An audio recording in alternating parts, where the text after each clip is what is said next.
நூலி வெளியாடி நேயர்களுக்கு சாய் சுதாவின் அன்பு வணக்கங்கள்.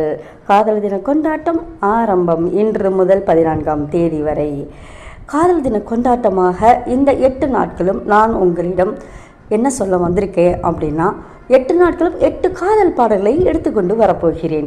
இன்றைக்கு முதல் பாடல் 1982 வெளியான கோழி கூவுது படத்தில் வைரமுத்து அவர்கள் எழுதி மலாசியா வாசுதேவன் அவர்கள் பாடிய பாடல். அந்த படத்தில் சுரேஷ் அவர்கள் ஹீரோன்னு எல்லாருக்குமே தெரியும்.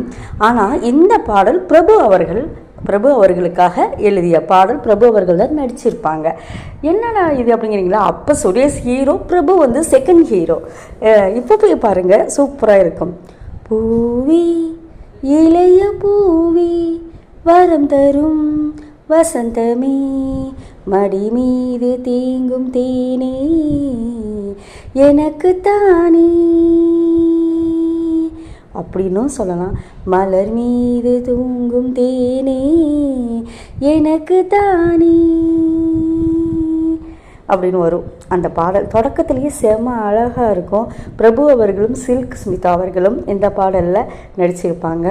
அதில் அந்த பாடலில் வர வரிகளில் வெளியிரண்டு கடலானதே எனது மனம் படகானதே, எவ்வளோ அழகான ஓமை பார்த்தீங்களா? அதில் வர இளம் பளிங்கு நகம் சேர்த்ததே, நிலவு அதில் முகம் பார்த்ததேமா.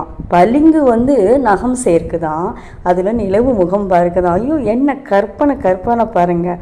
அதே மாதிரி அவங்களுடைய அந்த பெண்ணின் இருபுருவும் இரவானதாம்.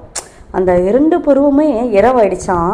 இருந்தும் என்ன வெயில் காயுது, இருபுருவம் இரவானது, இருந்தும் என்ன வெயில் காயுது, இனிக்கும் தேனி